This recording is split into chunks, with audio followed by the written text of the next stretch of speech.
Nevieš, prečo sa cítiš vyčerpane, aj keď vlastne nič ťažké nerobíš? Prečo niekedy zvládneš brutálnu záťaž a inokedy ťa unaví aj obyčajná konverzácia? Dnes ti predstavím 5 zón mentálnej záťaže, ktoré rozhodujú o tom, ako sa cítiš, či máš dostatok energie a či tvoj mozog náhodou nepotrebuje vypnúť. Ak sa naučíš so svojím mentálnym výkonom pracovať, môžeš získať omnoho viac energie a mentálnej odolnosti.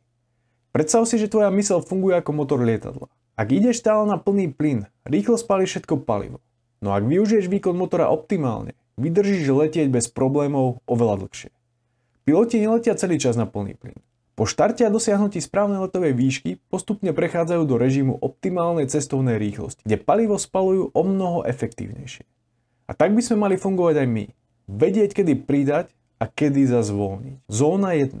Regenerácia. 0 až 15% nášho mentálneho výkonu. Toto je zóna úplného oddychu.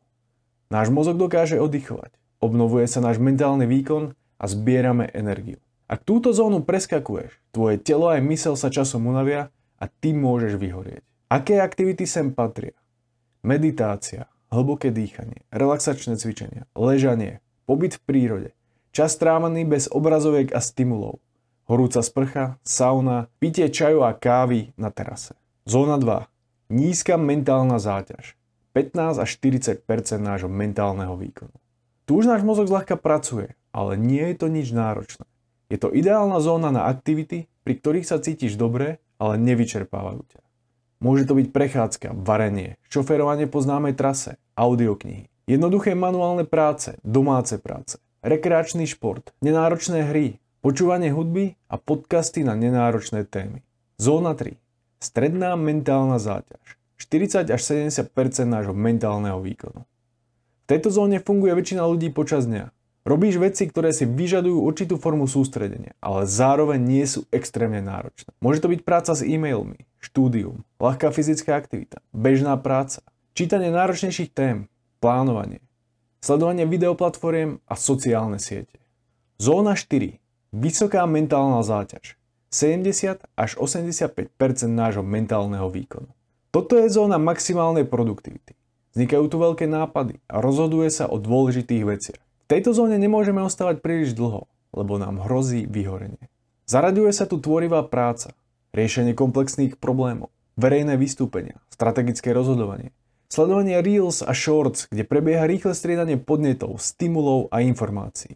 Práca záchranárov, lekárov a podobné profesie, kde je tlak na výkon. Zóna 5. Extrémna záťaž. 85% až 100% nášho mentálneho výkonu. Toto je survival mode. Telo neustále pumpuje stresové hormóny a všetko ide na maximum. Do tejto zóny môžeme vstúpiť na krátky čas, ale ak sa sem dostaneš príliš často a zotrváš tu, hrozí ti vyhorenie.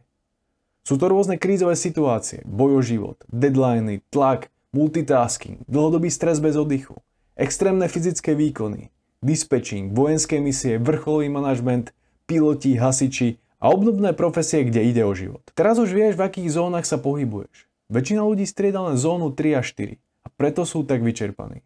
Ak chceš mať viac energie a byť odolnejší, musíš cieľene zaradiť zónu 1 a 2 do svojho každodenného režimu. Ak to nerobíš, tak s tým rozhodne začni. Už dnes si môžeš dopriať regeneračnú zónu. Ak chceš podávať špičkový výkon, nevynechávaj oddych.